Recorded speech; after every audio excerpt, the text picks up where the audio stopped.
everyone. Welcome back to Hers and Hers podcast. As you know, I'm Tay. I am Nik, and we are back. We're back. We're happy to be here with you all, sharing this moment. And we have got Brittany Bosco in the building from Slug Global. Woo, woo, woo. Thank you. Super happy to have you here today. We wanted to speak with you about brand collaboration, amongst other things. But go ahead and introduce yourself and talk a little bit, big up yourself real quick. Big up yourself. My name is Bosco, Brittany Bosco. I would say I'm a multi-hyphenate.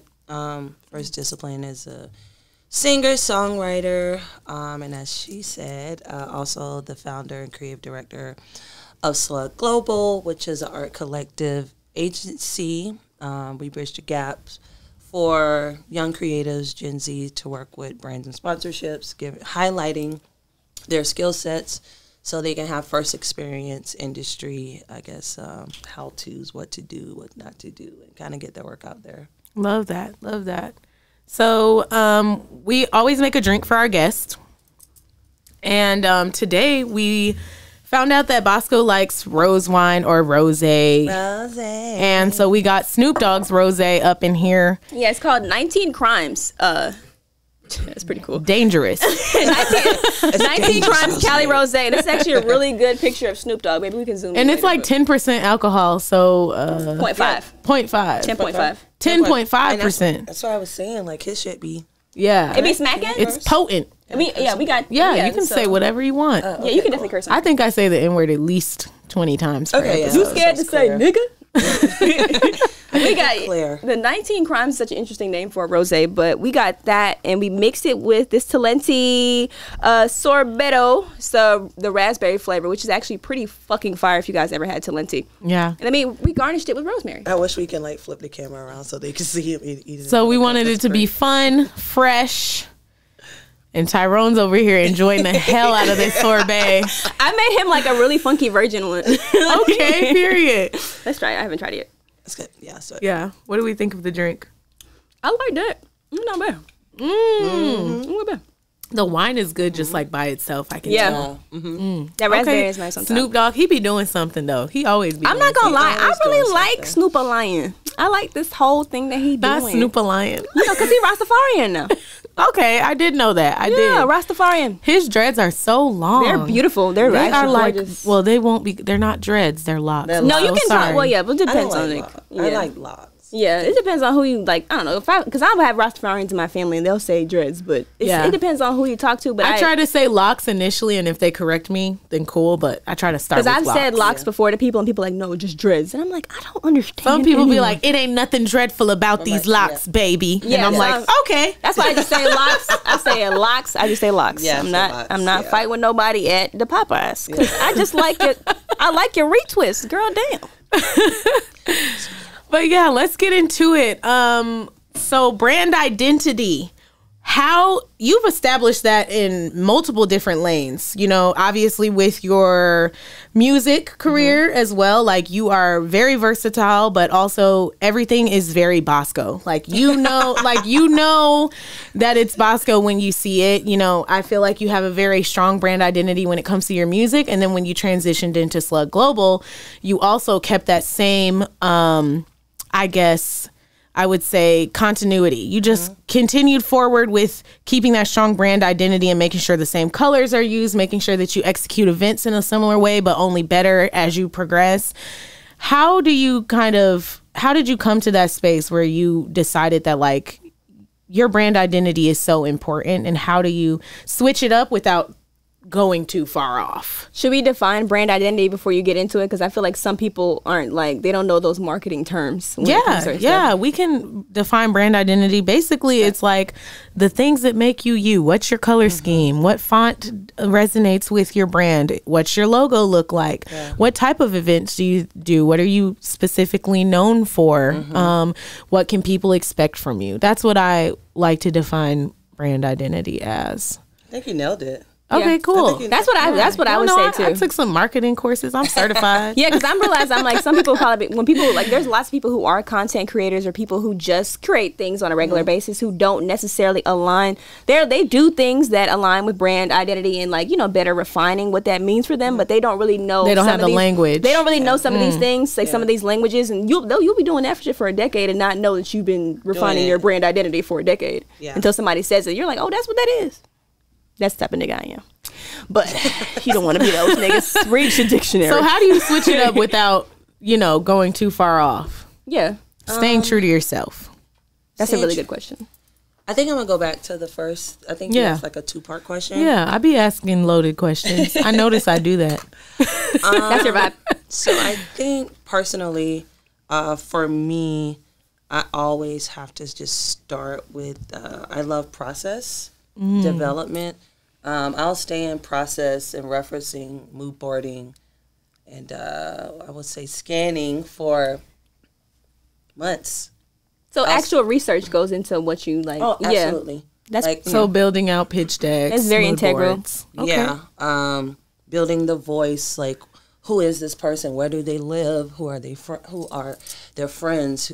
Like, where do they visit? Where do they hang out? I think I start with that, like the outside world stuff, because these are the people that I want to attract. So I'm always looking at like the character traits of like the things that will bring them to me. So oh wow, so you sound like a.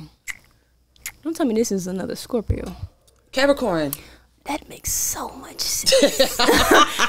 I was gonna let you guess because I was like no because that's some Capricorn, that's some Earth sign ass shit. Well, that's the Capricorn. To me, Capricorns are the most responsible Earth sign. I'm not gonna hold you. I hate it. Yeah, because y'all are. Y'all can be a little hard on yourselves, but I think that the results are great for other people. No, I I'm get not to gonna hold you. enjoy But the wonderful. we're so in our head. No, y'all, about everything. You guys have such a deep, intense strategy when it comes to like success and just building towards what you want, especially like goal wise. So you saying that you actually are so intent. Like every Capricorn I met, they're like, "Nah, nigga, I'm very intentional about whatever I'm doing," and I love that so much. Like, but then you guys also have. You guys are so. I feel like everybody is layered, but I just love the layering of an Earth sign, especially a Capricorn, because you guys really can be those niggas and then put on a suit and tie, drinking green juice, and go to work. We're quiet too. Like we play the back a lot. I think because we don't want to feel like we're overcompensating for what we do, and I feel like being in brand and marketing and strategy at the core of it is community building for me personally. And that's a really good point. That's really how I've tried to set up the art collective, because I didn't have people like in 2015 and 2016. Now these marketing words like being inclusive, you know, LGBT, all of these things are like catchphrases now. But when we started, people wasn't really trying to give POC Black creatives the money or the space to create the work. Yeah, like inclusivity is trendy right now. It's super trendy. So I think starting there and then building like the world around that is something that I strive to do. But when you say like you can look at my work and know that's me, I think that's interesting, because I still struggle with like, am I still doing this right? But like when you hear a Pharrell track, you know it's him because it's drums. Yeah, it's that 4-beat count. You know it's Pharrell. So I honestly look to him and Tyler a lot for inspiration when I want to like create and build out these worlds. Did you get to go to the Tyler show the other day? I didn't. Okay. It was amazing. I went. She went. Yeah. Boy, I fell asleep for a little bit, but I have a problem with How do you fall asleep, bro? I have this thing where I like to lay down at a concert. Yeah, like loud noises make me really calm. Did y'all go together? No. I didn't go. I didn't go. I wasn't. Yeah, I didn't. Bro, I don't care. I don't know. I might not get tell. It's Tyler. No. I was on mommy duty. I was asleep for 7 minutes. I don't think that was a long enough time. That was a nap.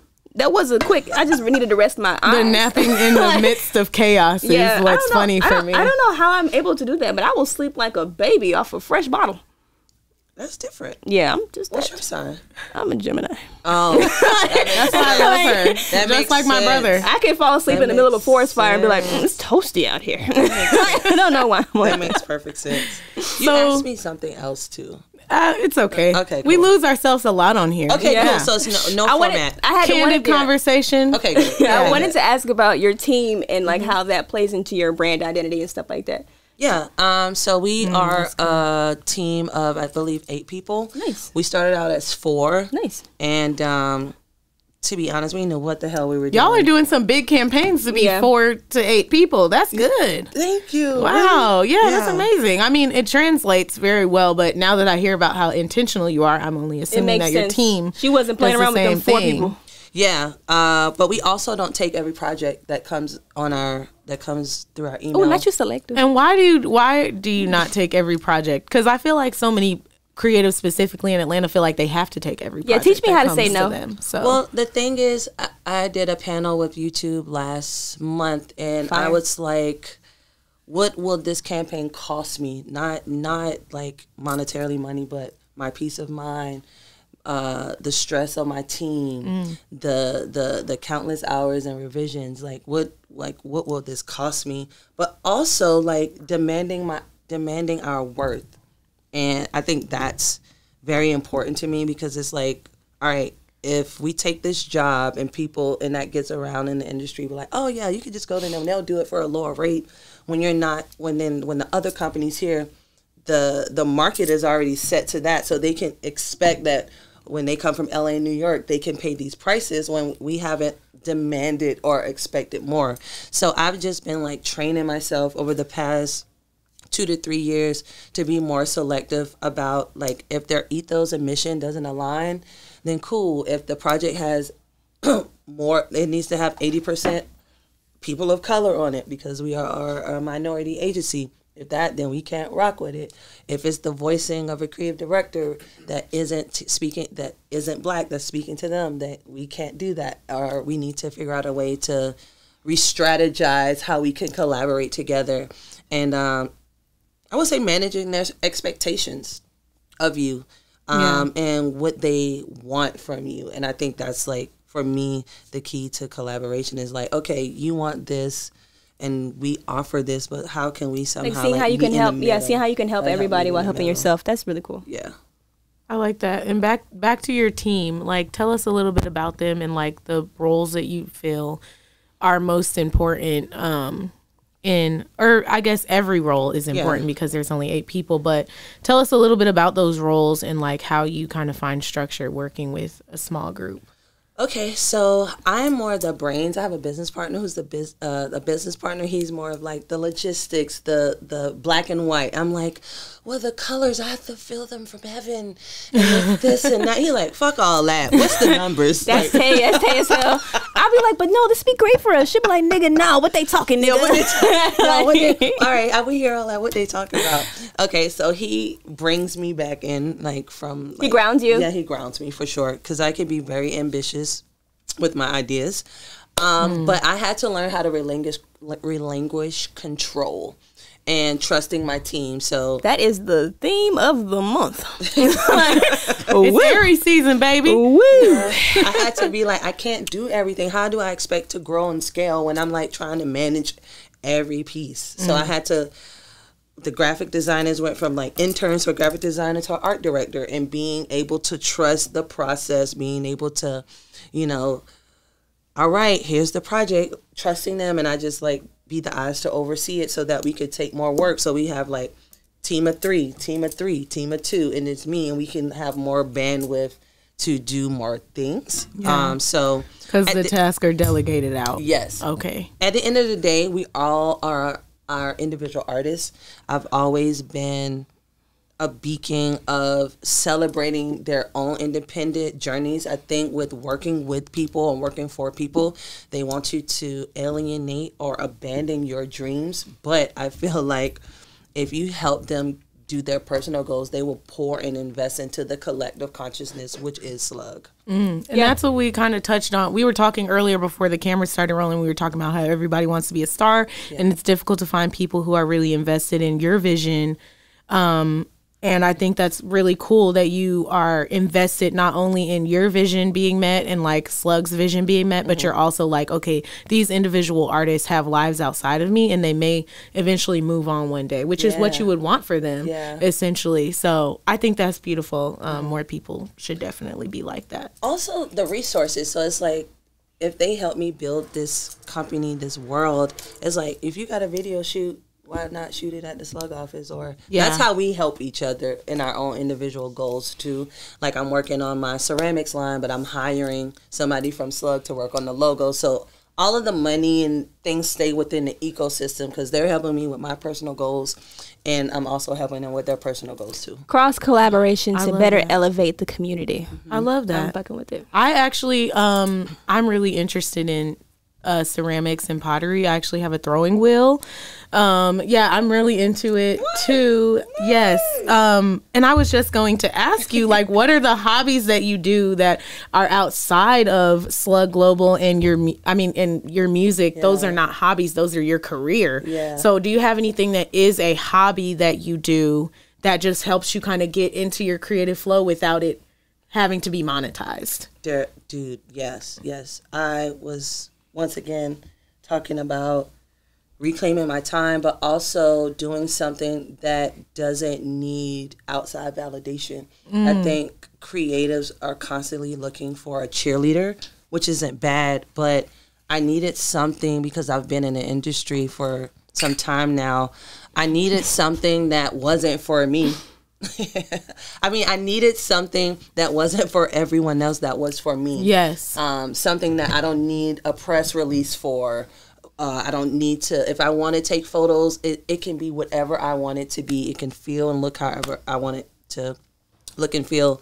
So me taking ceramics, I wanted to get back to using my hands because I'm always on a computer. And I heard the universe clear as day was like, use your hands. You need it's something in your hands.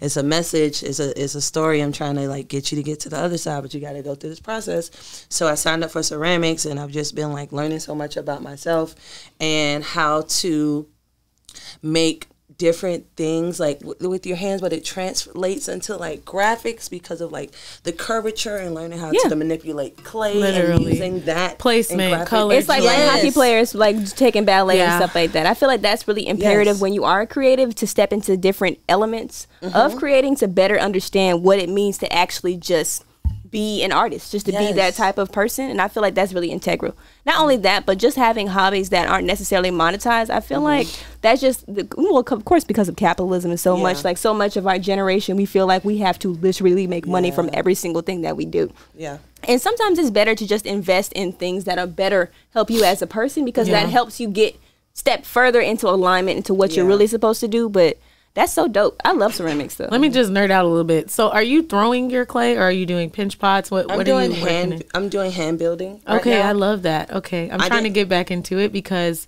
with me doing the wheel, like first of all, it's messy as hell. For the kids. And it's hard to learn. I had the kitty one. I tried to increase in size. And it just kind of was like, oh shit, I don't know what I'm doing. I have to relearn. So I'm trying to get back into just crafting from scratch. So. I'm gonna do Will next. I'm gonna do Will after I. That's the rotating one, right? Because I'm trying to figure out which one I have. It spins, the spins while you while you shape. I had that one, but I had hard. the kitty one. But I was also just like more of a sculptor. Hey, they work. Yeah, the kitty ones work. Yeah, the kitty ones work. Like if you just want to like do it at your desk, like it's still gonna make a mess, but it'll just go out out less far, and then also you can like take your time with the kitty. You can just sit on like a jumbo garbage bag and do it. It's baby. That's what I should. I have the huge one. Like I have like the real big boy one. Ambitious of you. That's fire. And I started with that one too, and I was like, I was tripping. That's fire. It took me like 3 months to figure it out. Yeah. I mean, I did a little bit of the hand molding in high school, and that's what kind of made me want to try throwing. Yeah. But I really love throwing because a lot of times what will happen is I'll get to what I think is my final piece, and then it'll break, and I have to start over again, and that makes me feel good. I don't know why. Because I'm just constantly failing. And then I'm like, finally I get it right. And it's just like, it just feels better. Yeah. So. I lost a few pieces in the fire. But it also humbles me because I need to be, I don't always want to be the smartest person in the room. Yeah. So taking ceramics brought me back all the way to ground zero. Like, bitch, you thought you was tight. Because there's probably people in your class that been doing it for like 30s and 40s years. That's the shit that be scaring me when I take a class for something. I'm like, damn. I'm one of three black people in the program. Let's start there. Yeah. Number two, I'm not a black space. I'm not tight. I don't think yet. But You probably I'm good as getting hell. You there. probably, this is probably like I mean, I could show. you were I'm Capricorn. getting it. I don't believe them when they say that they're not good at something. crying. She gonna about to show me you. some Van Gogh I type saw shit. something she did on her No. story the other day, and I was like, "That's creative. I love that." Let me see your drink. Let me refill So it. I'm working on sets right now. I was like, I'm gonna get there and make 20 plates, 5. I'm like, let me just make one sample of each. So this is a set that I'm working on. Yeah, that's the one I saw. And then this On is your a new story. batch. Boy, what the hell, audience? a Y'all new can't batch. see this, but she fucking snapped. No, Show show it to the camera right here. Okay. Show them. Yeah, show mama y'all that go thing to that her you be doing. Instagram. Show your auntie that thing you be doing. It's not up yet. Not auntie. It's good. It's not up yet, but I'm working. I'm getting there. Like I feel like I need more form. I need the smoothness and stuff like that. But taking these shapes and using them in graphic design is gonna like. I'm just learning. I like that. That's good. So that's my hobby. That's my hobby right now. Yay. Okay, I love that for you. And I mean, like I said, I love pots and stuff. So if you want to give me a gift, you know, if you working on anything, you know. I'm gifting my people between instant jobs. holders. That's going to be my thing to give people because plates take a lot longer. Yes, they do. So I think I was going to do a collection of instant holders for people. So Plates just take forever to dry. Jeez Louise. Okay, but yeah. Wow, it's crazy because you would think that it wouldn't take so long to dry because it's a flat piece. But it is. And Because getting it's just so much thicker. Interesting. Sorry, I'm nerding out. Yeah. But yeah, so you're a mother. Yes, You are a mother I am. and a creative. How has motherhood affected your process? Has it made it better? Has it just made you think about things differently? How old is your Listen. baby? He is 1.5. Oh, it's lit. Brand new baby. brand new baby. Oh, man, I love fresh out He the womb. grown now. He walking. He gotta be walking. He doing everything. He doing everything. Do he be working? Because I'm like, he walking. He just eating up my grocery. That's all. But it's You can keep going. it's changed my process as into not having as much time to be as free formed as I have been in the past, where I can take more time To just with do. things to just do, and it's like, but I have to bring it in. So I'm like, okay, I have this amount of time to focus on these goals, to give this attention. But it also has made me selective about where I'm going to put my time because I don't have that much of it. Yeah. So right now it's like, all right, I completely underestimated adding a new thing to my schedule, like going to classes once a week for 3 hours, but also learning a new skill, learning how to work with clay, learning the firing process, learning the glazing process. And I'm like, this was just supposed to be one little thing, but it's not as simple as Clay you is would a think. full-time job. I didn't know. Yeah, clay work is a job. I feel like once you get the hang of it, though, you become that nigga. Yeah. Still takes forever. No, yeah. I see why they charge when you start making things with your hands and you go to like artisan festivals and craft festivals. When you see the price point of something, you're like, why would I pay $30 for a plate? But because they Because Because it took them a week and a half. we were talking to about this just with make with the Yep. Seth Rogen's new line. Like Yeah. Seth Rogen does a ceramics line, and it was like going viral online for the you price. serious? Yeah, for the price of his like How much were they? They were like $450. Oh. And it was like a set. You you get like it's a you get a rolling grinder, tray, a rolling grinder, tray, literally like an ashtray, an on there, ashtray like, holder, yeah. a blunt holder. Yeah. Did he make? Yeah, he he makes handmade those them. shits. Oh, okay, yeah, okay. yeah, he be Yeah. making them. That's what he said. Yeah. He's into ceramics. Yeah, now he's into it, but he's a slick fire. Really? Yeah. Can I see you pull him? Yeah, I pull it up. him up. Put Nah, it's Really cool. not. It's cool. Like Yeah. it's not amazing. It's still. It's I think cool. he's still learning, but it's like it's cool that Seth Rogen likes ceramics. That's what he does now. Oh, But he Yeah, does. he's very free with his expression. he's had a lot of acid. Yeah. I didn't want to say nothing because niggas speak. He is smoking. But he's definitely like. Show her the thing yeah. that they were mad about the most. I thought I'm not gonna lie. If I had, I would have paid for it. I buy I it. really would have. It was useful. It's the rolling tray, the ashtray, the blunt holder, and the grinder. It's a whole thing. Yeah, the grinder is ceramic as well. Niggas so be I was hating. like, that That's- grinder yeah. alone is some bread. Oh, that's tight though. This is hard. I was Yeah. just like, I thought it And was it's like fire. a little. You can put your little paper roll on the side of it, and when you pull it, it holds onto it. Yeah, so it's $4.85. I mean, he's definitely talking to his audience. That's what I'm saying. Like the people that he's buying, he's not selling it to regular potheads. Yeah, he's selling it to It's potheads with coof. When you know your community and your audience, you're speaking to them. So that's another thing when I'm learning with branding and marketing and creative direction and all of that. It's designing for the people that you're talking to and stop thinking about all of the other voices and the noises around it. Yes, you do want to, I guess, attract a new demographic, but you have to also like know who you're talking to, so he can charge for something because they're gonna pay for that. Yeah, that's why I like knowing I don't know, when it comes to me and like thinking about selling stuff or thinking about our brand and things like that, I don't really get upset about certain things because I know our audience and I know who we're trying to reach. So people might think that we're a little problematic or whatever the fuck, but I'm like, I know who likes to listen to us, and I know toxic. I'm okay with that. I just told y'all I fell asleep at a concert. I give no fucks. But back to what we were saying, how do you manage? How do you manage to have that balance though? Because you seem like you are literally like superhuman. So it's like, how do you? Don't. Yeah. So I'm like what are your what systems do you use to make yourself like not blow up? I'm crying. My kid. Okay, cool. My kid has taught me. He be looking at you. He be like, "Yo, tighten up." All the patience. Yeah. She be saying that too. She said that too about her daughter as well. All the patience and like, it's me that needs to do the work because they come out pure.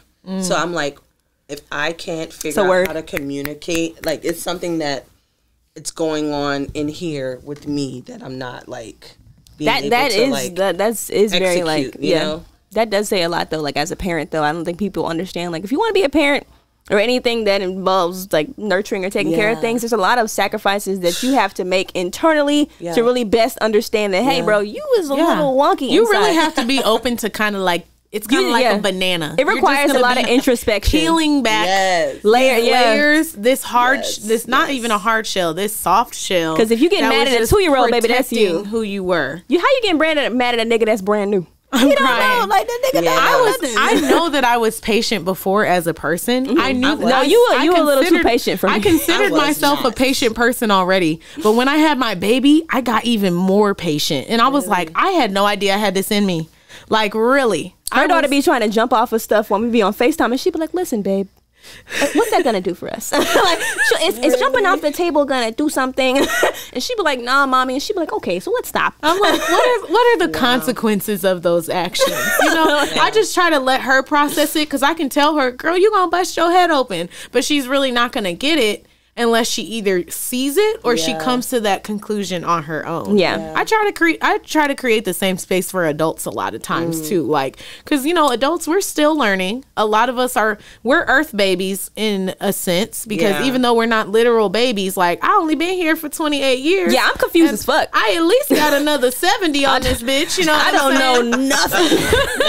So that's not that old. So I feel like I try to have the same level of patience and like understanding and empathy. I try to extend that as I move throughout the world, and having a baby really taught me I think that's one thing too. Like a lot of adults don't know how to practice grace with themselves because it's themselves or other people because it's never been extended to them. And I feel like one thing a child will do is mirror the shit out of whatever you ain't sifting through. It's changed me. This is the honesty moment. I feel like it's made me a nicer person. Not saying I wasn't nice before, but I was just very like in my own thing, in my own bubble. But it's made me be very open because it has pulled out vulnerability, because you need community. It's pulled out honesty because you need to be able to talk through things, but it's also showed me how to communicate because now I need to tell people how to show up for me. And before I didn't know how to tell people how to show up. I don't know why that made me emotional. But are you serious? This is facts though. She's not even kidding. She's not gonna cry, but she's thinking about it. Okay. This is facts though. Keep going. You spitting right now. Don't stop speaking to me. I think my child, having my child, I just assumed that people would know what to do, would know what I was thinking. But I use some of these skills in my business because I have to tell them how to show up for me because I wasn't the same person, the same creative, the same artist that I was before I had my child. Oh, so wow. it is a mirror. Yeah, it's definitely a mirror. That's really crazy though. Like that's so crazy though. I was talking about this earlier, just to how about like you cannot get mad at people. For Tay was literally burning a hole in my ear last night about this shit. But you cannot be upset with people for not showing up for you if you have not communicated your needs and your necessities. So it's like, especially when, and I feel like a lot of times when you do, I mean, I don't have a child, but a lot of times when, you know, people are parents and stuff like that, they you know, it's a different type of like exclusivity that you have to where you really have to reach out to let people know what you need. And especially they don't understand. Especially nowadays, we don't really have the same sense of community where somebody would knock on your door after having a baby and be like, girl, are you okay? Yeah. You know what I'm saying? We don't really have that same level of community. So just being able to be vulnerable and transparent, it really translates so well in different areas of your life. And I love that so much about children, because I feel like that's really what kids can be sometimes. Yeah. That catalyst to make you want to change, to make you want to be like, yo. Because if you don't reach out and be vulnerable and ask for that help, you're not the only person who's going to suffer repercussions of that. And that's so cool to me. And that's how it is for me. It's like, okay, I know that I need to ask my mom for help. I know that I need to reach out to my sisters, because otherwise Zora's mom will not be in the place that she needs to be to take care of her. Literally. And that baby, and if I'm not working at my best, my child is suffering at the end of the day. Like, I can suffer by myself in silence on my own, but having my daughter suffer because of the decisions I'm choosing not to make out of pride, can't have it. Yeah, so sorry. So I love that so much that you're actually able to vocalize that too, and how it's been able to actually translate into how you do business, because I don't think people understand how life just connects in all the life is a star. And it's supposed to connect at those points. So that's really dope how it just come full circle. Too. Yeah. You want clients too, like training them or educating them on how to show up for the Black community and not just being an ally when it's convenient, trendy, and things like that. Even with the pandemic, I had to work on like my communication. There was collaborations and things that we wanted to do, but I couldn't physically do them because I just was not in the brain space. But it's like, no, it's just not right now sometimes, and like learning that. Yeah. And then I feel like in order to find like what the vision is for both, in order for both parties to collaborate, or whoever's involved in the collaboration, there does have to be a sense of vulnerability. Yeah. And I feel like oftentimes people like to remove that vulnerability from the business aspect because they feel like it's not appropriate, or they feel like you can't show yourself, you can't show your cards, because then it's going to be used against you. And really, business is cutthroat, but it's not that damn cutthroat. Like, I don't know why people make it seem like it's really, I mean, of course things are like simple as they are, just black and white, but when it comes to business, like she was saying, like that level of transparency and vulnerability, letting people know you need help, letting people know where you're falling short, it can help you get a better result. Literally, at the end of the day, that's how you become intentional. That's how you figure out who your target audience is. You kind of have to. Yeah, you've had to beat that in my head, because I'll be like, no, I don't want to ask them to do something. She'll be like, bitch, you don't even know who the fuck. You don't even know who gonna say no or yes. They would be delighted a lot of times. Literally, and it's like I was always so hesitant and nervous to reach out to people, because I was just like, I don't know if I'm good enough, or I don't know if they're gonna be, they're gonna be open to collaborating with us, because I'm still starting. And she'll be like, nigga, just I always ask. Tell her, I'm like, I'll beat their ass. Literally, she'll be like, out to them. Literally, so I'll be like this. I'll be like this shaking. I'll be like, let me just send the DM. Let me just send the DM for Tay beat me up first. Oh my God, that's so funny, because I feel like I'm not even really a fighter like that. Cap. Anyway, next question. I don't feel like you are either. She's not a fighter, but she will get the getting if she gotta get the getting. She know that though. She can make shit happen. Yeah, she'll definitely. She won't beat your ass off rip because she got a baby now. But she'll probably be like, I'm crying. She'll probably talk to somebody very sternly. I like that. Yeah. You have to. Oh yeah, I'm not afraid to send a strongly worded email. I do Google reviews as well. I feel like we should have Google reviews, but for people. I called those the whole facts. Niggas was in. I feel like we should do that for people. Because whole facts that's something else. No, I'm talking about like just give a nigga a whole, because you could go to Carvana or CarMax and get some shit on your vehicle. You should be able to do that for a person that you meet at a club. Like, hey, I want to be friends with this girl. Like they've drowned before when they were 5 and it's fucked them up, and now they got some childhood trauma. I need to know things like that. Dark. That's actually my life. I don't know. I like to me. Oh my God, I'm so sorry. I'm okay. I didn't. Yeah, I'm good though. It was in a neighborhood pool. My mom wasn't a swimmer. She was a dipper.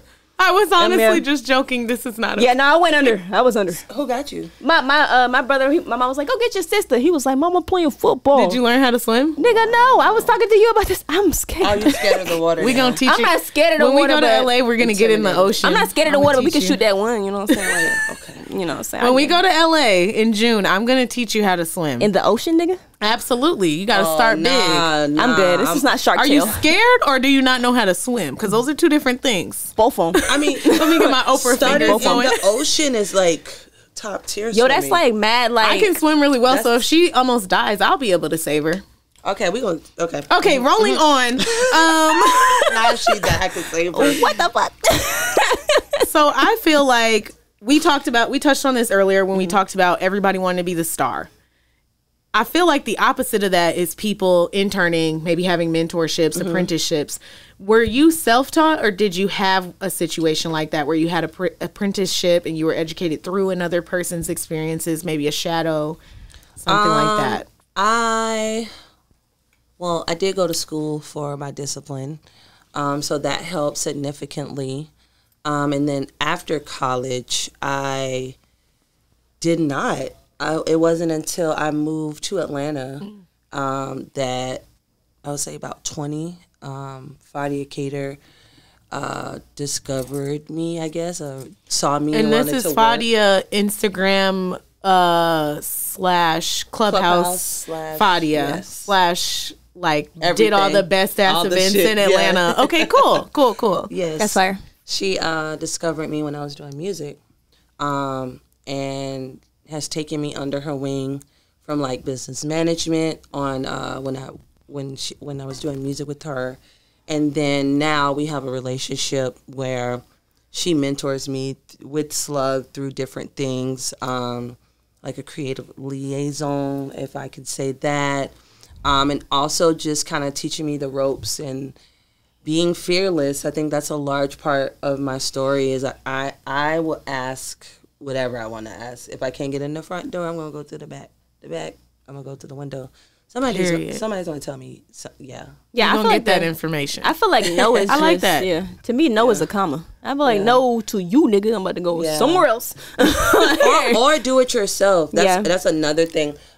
Slug started out of the need of like, I'm tired of waiting on people to get my ideas off. Yes. Even if I have to self-fund this. And then that's really how it started. It's the art collective. We were doing our own shit, our own events, and then the business and all of the people the funding came in because they saw what you could do for on your yourself. own. Yes. Yeah, that's fire. I hear A lot of times you have to show people, and we that's still do. okay. Yeah, I hear that a lot we about still independent artists and people who make music. They have to fully fund themselves. And, Fully. Yeah. Until like Victoria Monet was talking about that on Twitter. She was like, you guys love this song so much, but I was fully independent with no team. Yeah. Did all of this shit out of my pocket Yeah. and made it happen. And I'm just like, so many people don't understand like that is a big part of the creative process when you don't have, you're not in the presence of people who get your vision. Yeah. So that's really dope. So do you feel like you work better solo or as a team? As a team, I think That was the- before. Evolve Capricorn. Yes. I was like, okay, because I know some goats and they don't play about that being by themselves. I like to start the initial thing, but I feel like as I mature through some things that I'm stronger with the team because having more hands and more bandwidth can fully flesh out idea and move a little bit faster if you are, once again, comfortable and responsible with relinquishing the control for the bigger picture. And that's, you have to weigh your pros and your cons and like, all right, do I want to do everything by myself and it might take a little longer? Or do you want to be a part of other people's stories so you can cross networks so you have more reach? I would rather have More reach and have like then a have team of 20 your way people. in every situation. Yes, yeah. Interesting. It's just my vertical. It's like the collaboration within the collaboration. Yeah. Because I mean, you have the two, you have your agency and then you have the brand, but you also have the two teams working together to make something come to life. That's amazing, honestly. So I wanted to ask you, do you have any tips for maintaining relationships? Like if you're introduced, say you're introduced to a person who might be a possible client in the future, because you know how people like to do, oh, that's my friend Bosco, I'm about to let me introduce you to this person because I know y'all could work together well. How do you maintain those kinds of relationships? Because I feel like a lot of people have kind of lost the art of just like networking. Yeah, the organic stuff is out the window. Due to the pandemic, like people are just... Niggas be like, let me see your Instagram. I be like, nigga, I'm a great artist. Like, I got 1K. There's some puppy pictures on here, nigga. Like, the fuck? Instagram. Yeah. I am a IRL person. Hey, yes. Yeah, we are too. Yeah, we is the IRLs. I often, when I work with people, I often send them a gift after the project. If it's local, I'll try to, get them flowers or take them for coffee or for drinks or oh my God, just to bring it back home, because it's like that's some old school stuff. Though. That's old school. Post like Q4, niggas is stressed. Yeah, trying to wrap everything up. But if you can like bring it back with like, we worked on this. It was super stressful, but at the end of you're a human being. Like, strip all that shit away like you're human. Yeah. Like, how can I pour, since I took everything from you and you for damn sure took everything from me creatively, how can we come back to center and pour into each other? And then from there, if you can like... And then when Q1 comes back around, it's like, I'm already on your mind. So creating like personable relationships creating personable like relationships between people. I feel like that's what people forget. That like Tay was saying, like people really, when it comes to business, people get real harsh and solid. And I feel like remembering that people are human at the end of the day, and this is still a process we all had to go through, is really dope. My godmother, have to remind them too. Yeah, literally. My godmother used to have she always used to tell me when I first got my first job when I was like a kid, she always would tell me to, even if I don't get the job, to always give a thank you letter for people's time. Yes. And I was just like, damn, that's some real old school stuff. People would be like, yeah, even though you told me no, I still appreciate the space and the opportunity. Because you just never know what's actually going to happen. Yeah. You just never know. Facts. And they could move to a new position and they could be like, I remember this person sent a resume and it was really great and I feel like they would work here. And now you have a brand new job that you weren't even expecting to have. Yeah. Literally. Yeah. And I mean, that's not necessarily the goal. It's really just to make, the other person feel human and feel heard and seen. But it always works out for the best. It don't cost nothing to show a nigga love. You always say that every episode. You push it in there. Free. It's a free. Love is free. Love is free. Are you, we already asked this question. Let's see. Dang, we asked all these questions. Did we run through them like a Tomb Raider? Yeah, we did. That's crazy. And I mean, shoot, we're at our time. Is there anything that you kind of wanted to add? Any shameless plugs that you have? Yeah, please plug. Things coming up where people can find you. Oh, yes. We're about to drop a short film and cool. And some merch. We love short films. And we also love merch. We're excited about that. Okay. And some other little things that we're trying to do for the city that's self-funded.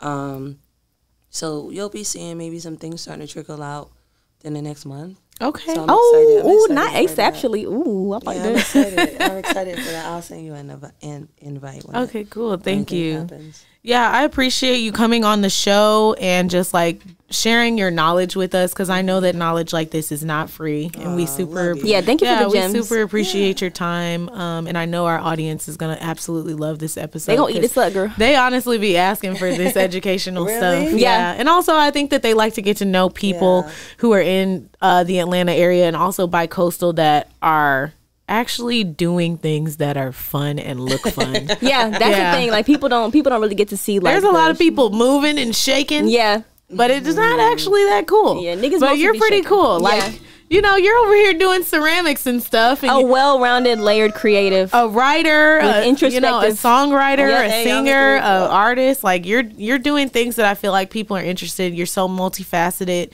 And, I think people want to see that because it makes them feel... it makes them feel seen, and it feels like they can believe in themselves to dabble in everything that they feel, because a lot of times we're told like, focus on one thing and you'll be better. Just to hear a Capricorn not focusing on one thing makes my heart flutter. Yeah. Like, I'm the type of person, I have some Capricorn placements, but I like to do it all. Yeah. And it all makes me feel good. So why would I stop? But you're talking to different parts of yourself. This is factual. At the end of the day, we all probably have some sort of level of multiple personality disorder, so we might as well feed the monster. Yeah, I already know. I'm talking to 4 people right now.